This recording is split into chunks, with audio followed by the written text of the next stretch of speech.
Hello दोस्तों, my name is Prince Kumar. मेरे YouTube channel PKV science मस्ती में आपका स्वागत है।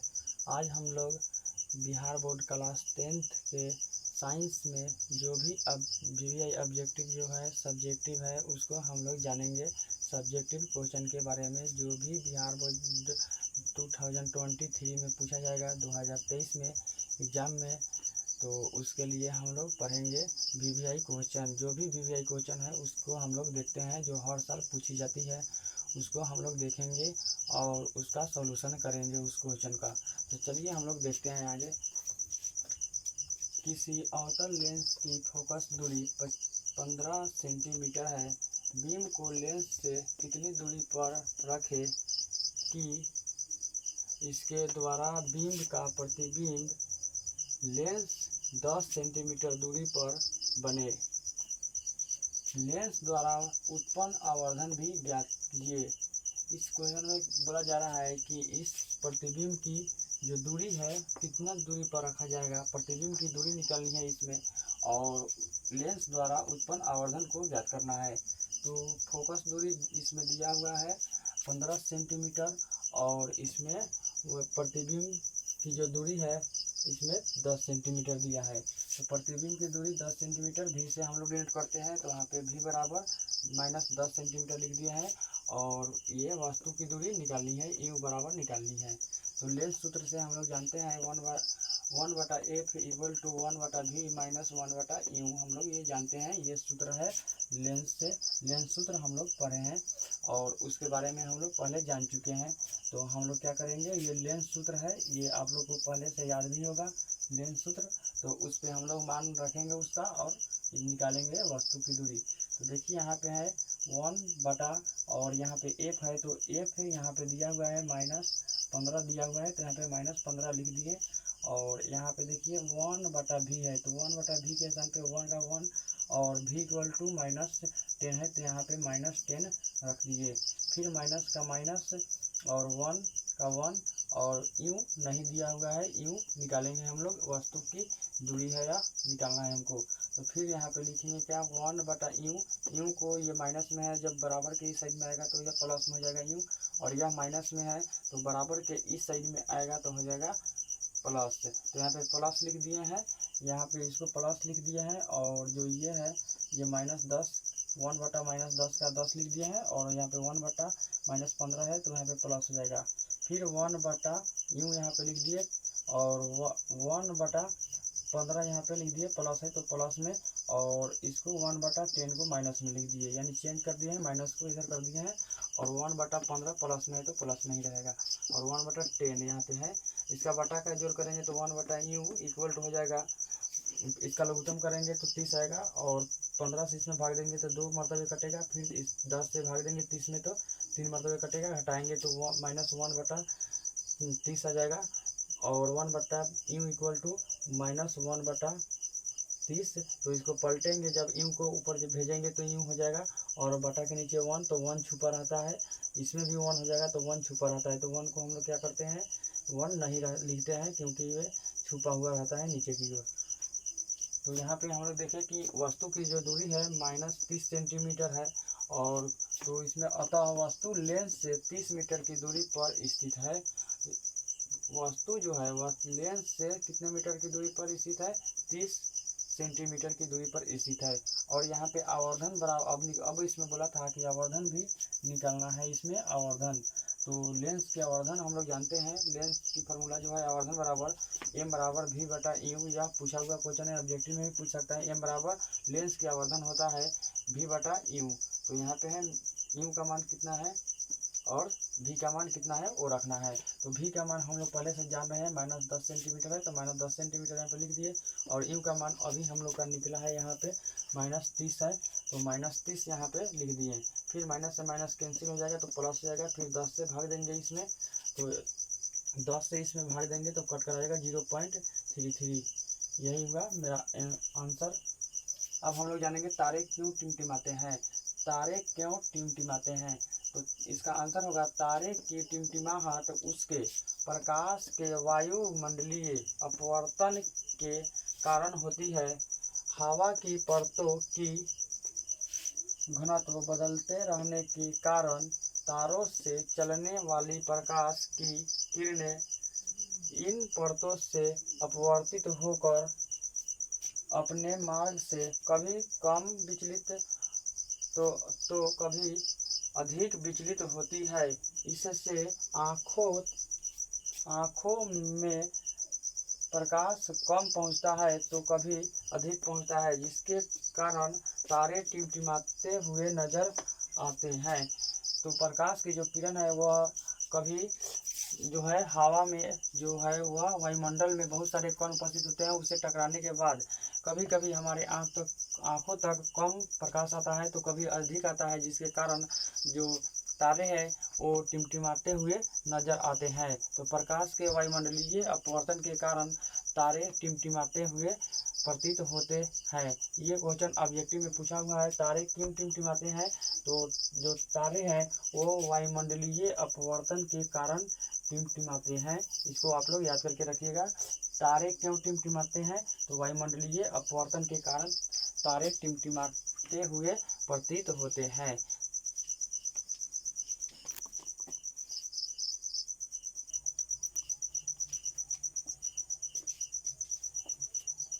तो अब हम लोग जानते हैं भौतिक शास्त्र के फिजिक्स का क्वेश्चन नंबर 3। हम लोग दूसरा क्वेश्चन पढ़ चुके थे।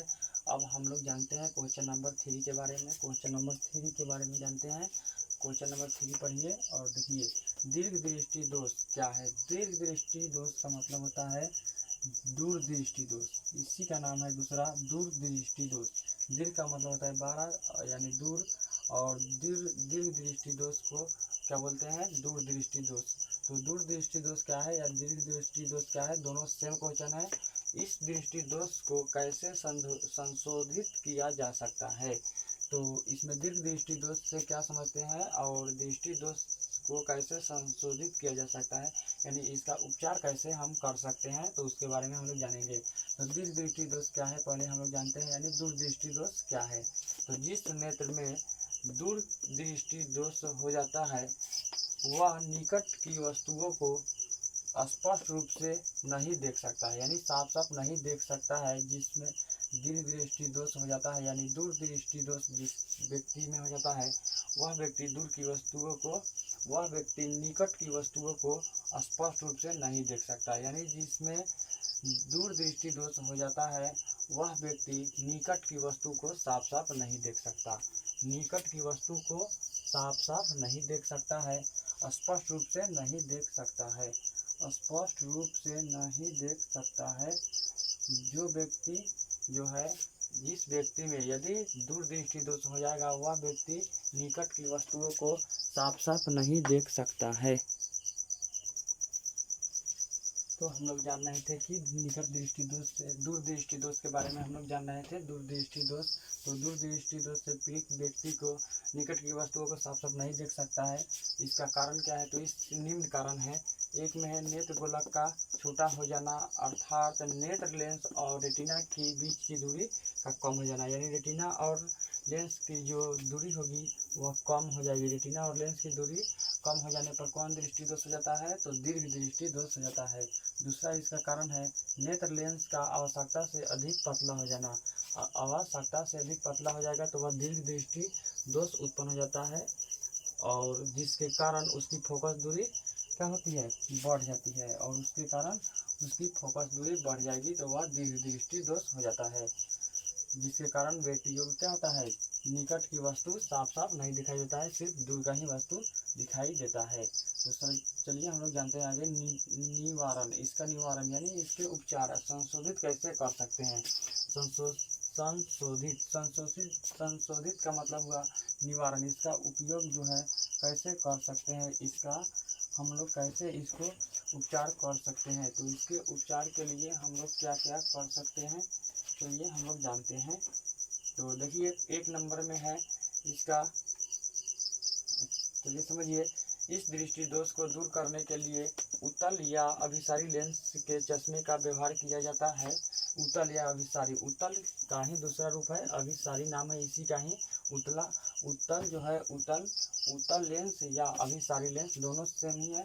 हम इसको बोल सकते हैं उत्तल लेंस या अभिसारी लेंस बोलते हैं। इसके निवारण के लिए उत्तल लेंस या अभिसारी लेंस के चश्मे का व्यवहार करते हैं।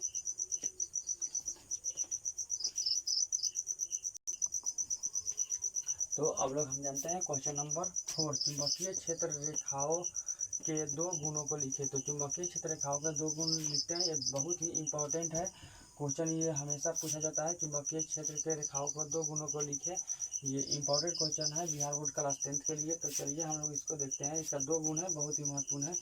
ये रेखाएं उत्तरी ध्रुव से शुरू होती है, यानी जो ये रेखा है चुंबकीय क्षेत्र की जो रेखा होती है वह उत्तरी ध्रुव से शुरू होती है, उत्तरी ध्रुव से शुरू होगी और दक्षिणी ध्रुव पर क्या होती है, समाप्त हो जाती है।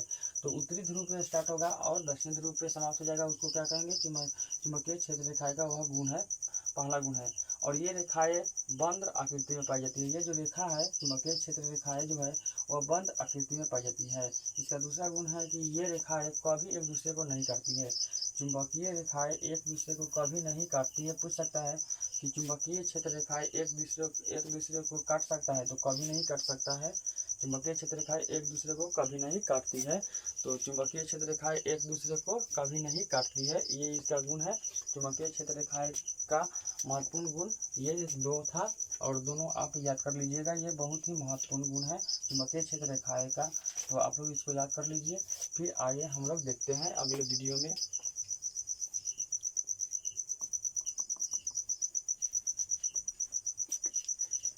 तो दोस्तों हम लोग आगे चलते हैं, अगला क्वेश्चन देखते हैं। तो क्वेश्चन नंबर 5 हम लोग देखते हैं। अब क्वेश्चन नंबर 5 में कह रहा है कि प्रकाश के अपवर्तन से आप क्या समझते हैं। तो प्रकाश के अपवर्तन से आप क्या समझते हैं, तो समझते हैं हम लोग, जब प्रकाश एक माध्यम से दूसरे माध्यम में जाती है तो वो अपने पथ से विचलित हो जाती है। इस घटना को प्रकाश का अपवर्तन कहते हैं। दूसरे शब्दों में एक माध्यम से दूसरे माध्यम में मुड़कर जाने वाली प्रकाश की किरण को प्रकाश का अपवर्तन कहते हैं।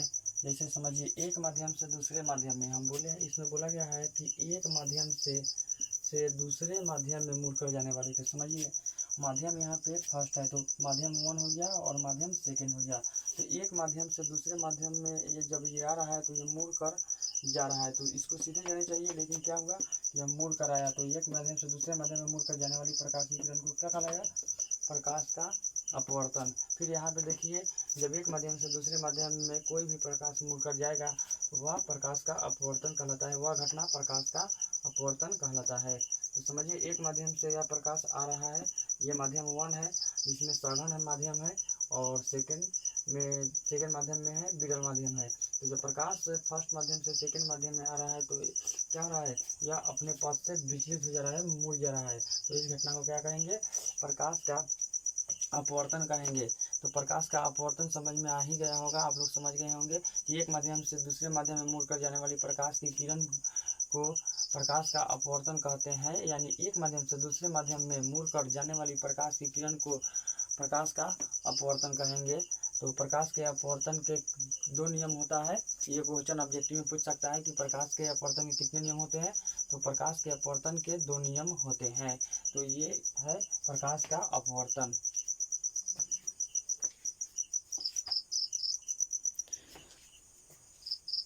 अगले वीडियो में हम लोग देखेंगे केमिस्ट्री का 5 क्वेश्चन। फिर ये था फिजिक्स का 5 क्वेश्चन। अब हम लोग देखेंगे बिहार बोर्ड के लिए इम्पोर्टेंट केमिस्ट्री का 5 क्वेश्चन। ये हम लोग फिजिक्स का 5 क्वेश्चन देख चुके हैं। अब अगले वीडियो में हम लोग देखेंगे केमिस्ट्री का 5 क्वेश्चन।